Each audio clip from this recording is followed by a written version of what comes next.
respected Subba Reddy ji, and all my sisters and brothers at YFS. In the video that we just saw, we realized how much we as a team have accomplished or done. But today we are not here to just pat our backs, but we are here to make a resolve, Sankalpa. And while doing Sankalpa, we cannot do it in plural, that we will do this. When we recognize accomplishments, it is in plural, that we have done it. When it comes to Sankalpa, what we will do, it is not we, what I will do. So each one of us here today, we are here to make a pledge of what I will do. First person singular. We are not volunteering somebody, committing someone else, but we ourselves are asking this question, what is my commitment? What am I going to do in the coming year? When Swami Vivekananda came to Kanyakumari, after traveling for more than 2 years across the country, he sat on the rock, and for 2-3 days he was sitting there. He pondered over the problems of this country. He was really pained by the pathetic state of affairs. And one point he says, he asked the question, what are our kings doing? They're all become subservient to the British. What are the rich people doing for the poor? Then after asking all these questions, he comes to the question, what are we sannyasis doing? Then he even comes down to the question, what am I doing? So he says, when he was thinking what kings should be doing, what rich people should be doing, there was an element of frustration in him. Why they are not doing something? But when he came to the question, what are we doing as sannyasis? And even narrower than that, what am I doing as a sannyasi? Then he said a plan hit on his mind. Unless we ask this question, what am I going to do? You will always be frustrated. The government is not doing this, these people are corrupt, that is not happening. We had a lot of hope on Arvind Kejriwal, he is doing something else. We had a lot of hope on Anna Hazare, this movement has disintegrated. Things outside can frustrate you, so long as you ask the question, what am I going to do? And we are here today for that occasion to see in this journey of Seva, or rather Yajna, in this Seva Yajna as the song depicted, what is my havis? What is my contribution? And this tradition of Seva is not something very new to our country. It's been there from the ages. Someone asked me, when did this tradition of Seva start in India? I said, from the time mother and child relation came into existence. The idea of Seva exists from the time mother and child relation exists. Because ultimately, what is Seva? It is thinking about the good of others before me. Thinking about the comfort of others. And this is exactly what we call as Tyaga. Swami Vivekananda says, the twin ideals of our country are Tyaga and Seva. In fact, they are two faces of the same coin. When I say the word Tyaga, immediately we translate it to sacrifice. And when we hear the word sacrifice, we think of acts of sacrifice. Somebody sacrificed his life. Somebody did something. Sacrifice as an act. This is what comes to our mind generally. But when Vivekananda said Tyaga and Seva are the ideals, he did not talk about acts of sacrifice, but Tyaga as a value of our life. It's not waiting to do something, but in my mind, I always think about others' comforts before me. One simple example, you all have traveled in the buses, right? You sit in that Volvo bus or Super Deluxe bus. When two people are sitting next to each other, there is always a cold war for that handrest. There is one handrest between two people. Slowly you will put and push the other person out. When you are having the hand and you sleep, the other person keeps slowly and pushes your hand out. It's a simple thing that each one is trying to see how can I be more comfortable than him. You just try this. Let go of this competition. If he wants it, let him take. I can sleep without the handrest. This is what I meant by Tyaga as a value of life.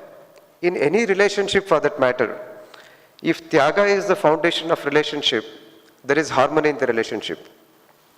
Just take the example of family.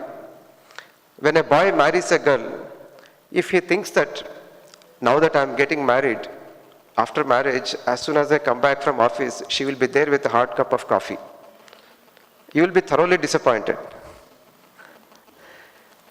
Because if you think that in this relationship that I'm entering to, how will the other person make me happy? There is always tension in such relationships. But if you are thinking that we are joining hands together, how will I make the other person happy? If both of them think that way, that is what Tyaga as a value of life. It could be relationship between brothers, need not be husband and wife. And we have classic examples from Rama and Bharat, for example. Each one is trying to say, you take this kingdom. And that is when the harmony exists. Today you see a lot of court cases, police cases, brothers fighting for property. Somewhere we have lost this ideal of Tyaga. Tyaga as a value of life where I put the comforts, the welfare of others before me. This is what we need to practice as a value. And as I said, when you practice this, seva is a natural manifestation. A mother doesn't think that she is doing seva to her child. It's very natural. The moment you always think about the good of others, at the cost of your own good also. So human beings can operate at three levels. We call it Prakriti, Samskruti and Vikruti. Prakriti is nature. The way most people are built, first I will take care of myself. Then if I have some time and money left, I will do something for others. This is the starting point. But if you graduate into Sanskriti, then you will think, even if I don't have, I will give it to others. In fact, the picture that you have listed here, like Dadichi or Shibi, all these people belong to this category of cultured people. When we say cultured people, it's not about education or dress. Are you refined? When milk is Prakriti, when it is refined and you extract ghee out of it, it is useful for more people for a longer period of time. But if milk cracks, if it breaks, then it is Vikruti, it is unusable.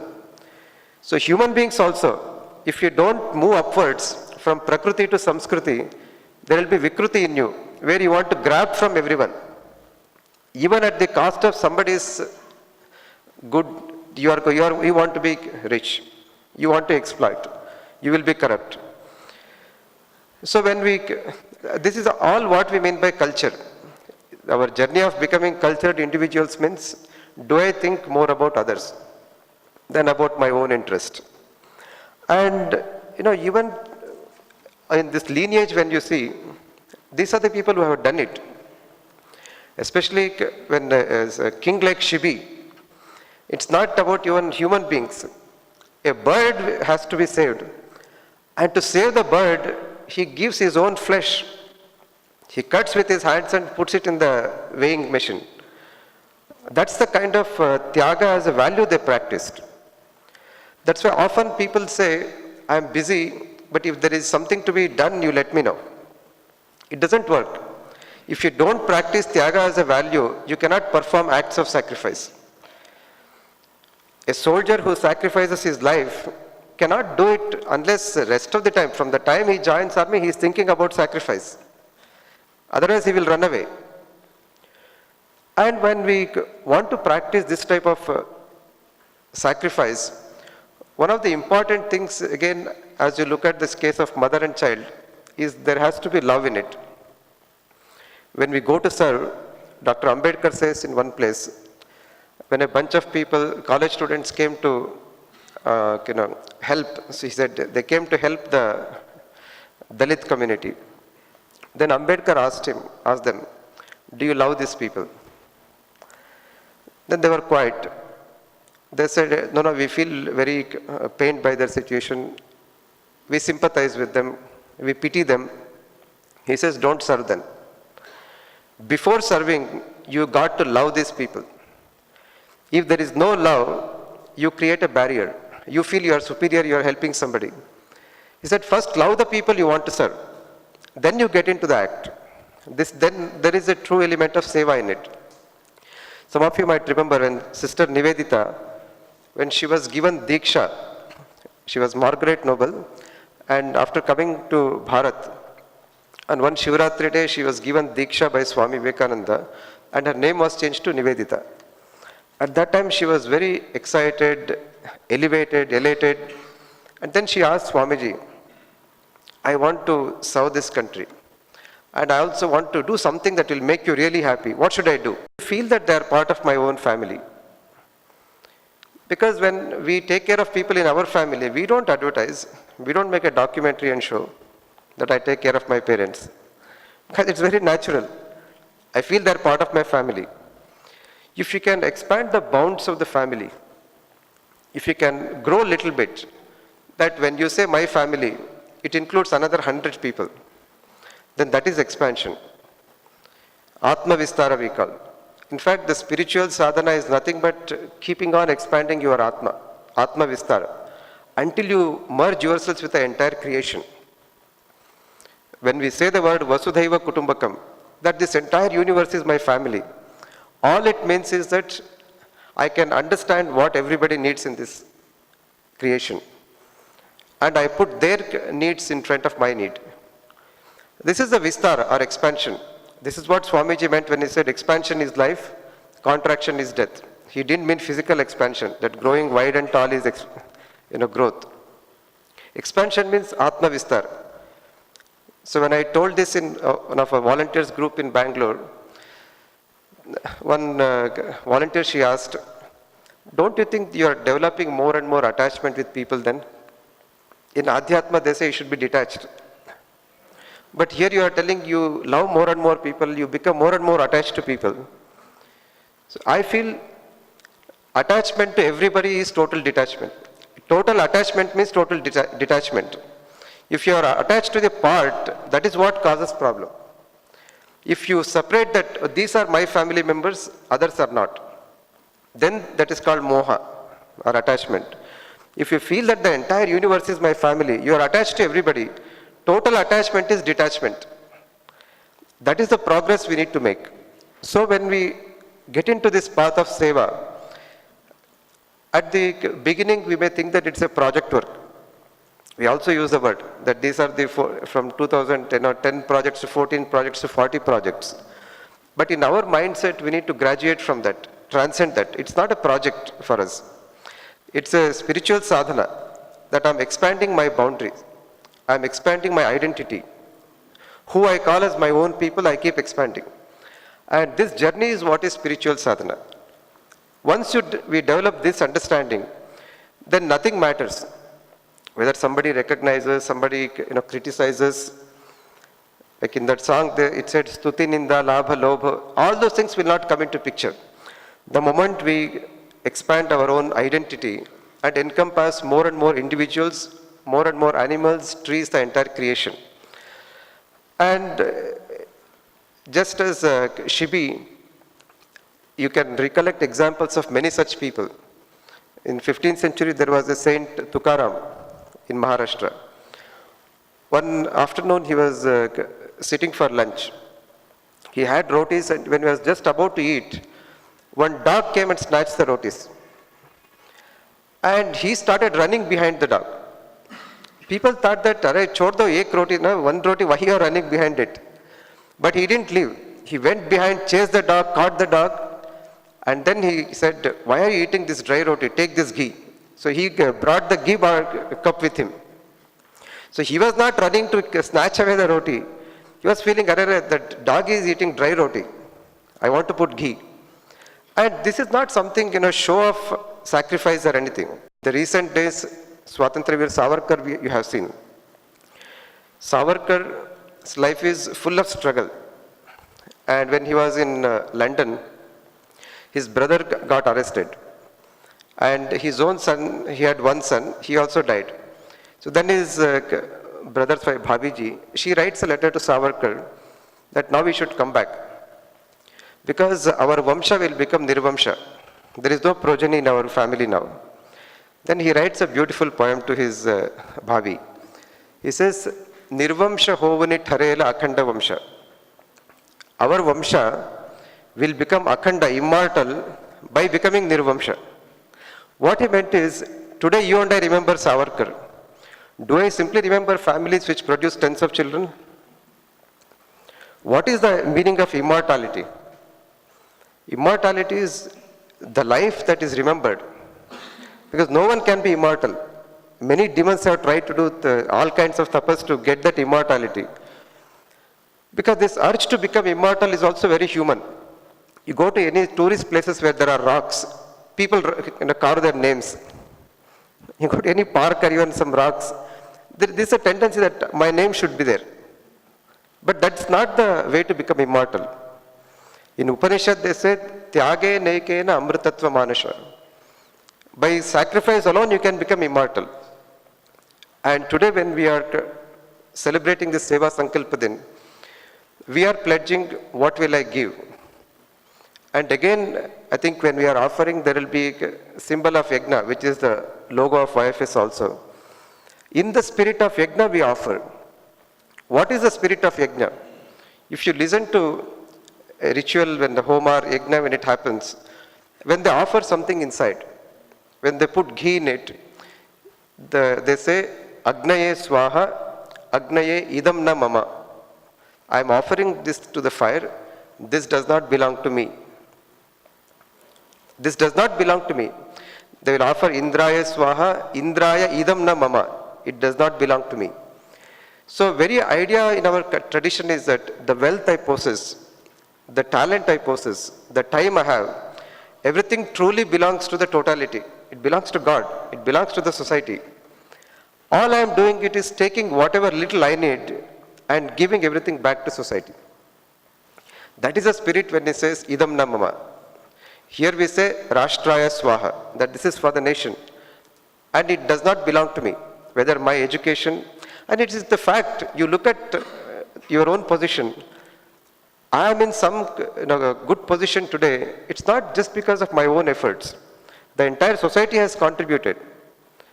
When students are studying engineering here, the people who constructed this building, most likely they are migrant laborers. Their children have not gone to school. So it is their sacrifice that is educating you. So if you look at everything, just one cup of rice when you eat, hundreds of people have toiled for it. So in the spirit of Runa, debt that we all owe back to society, when we give back, that is the spirit of Yajna. And in Yajna, there is absolutely no sense of arrogance or ego that I am doing something. I have taken from society, I am just giving it back. Gandhiji's economic model also, he uses the word trusteeship, that the wealth that I have does not belong to me, I am only a trustee. It's like in an institution when there is a trust. There will be trustees, there may be crores of rupees property, but it does not belong to any trustee. They are all trustees of the wealth, ensuring that the wealth is utilized properly.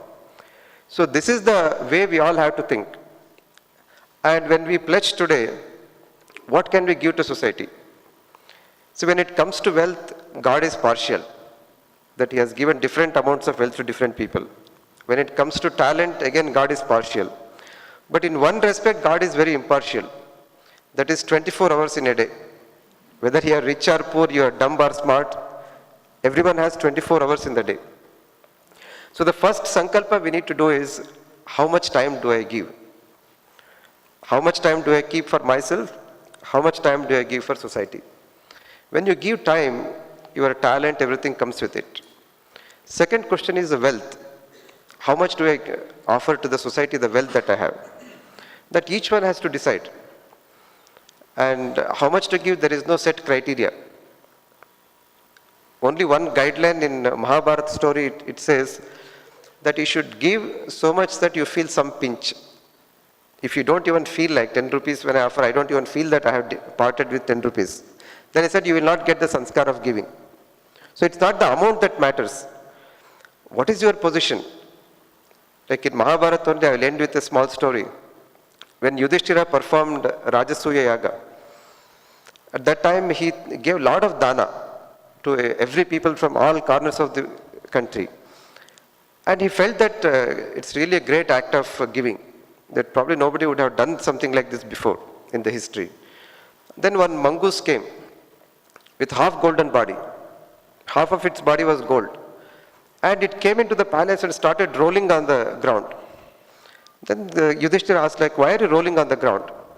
Then he said, I heard that you are doing a great act of giving. And I want to see if it's really great, then my other side will also become gold. Then he asked, like, tell me, I didn't understand. Then he says, few years ago, there was drought in the country. And there was a family, husband, wife and 2 children. With a lot of difficulty, they gathered some grains and made 4 rotis. But then just when they were just about to eat, one atithi came, one guest came. And he said, I'm really hungry, I haven't eaten for 3 days. Can you give some food?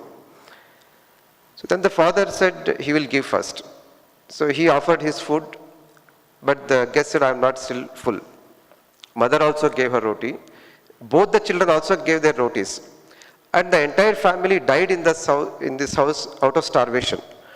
And I just happened to sleep in that house. When I woke up, that side of the body has become gold. He was so excited, but he wanted other side also to become gold. Then he asked God, like, oh God, tell me, how do I make other side gold? Then he heard a voice from the air.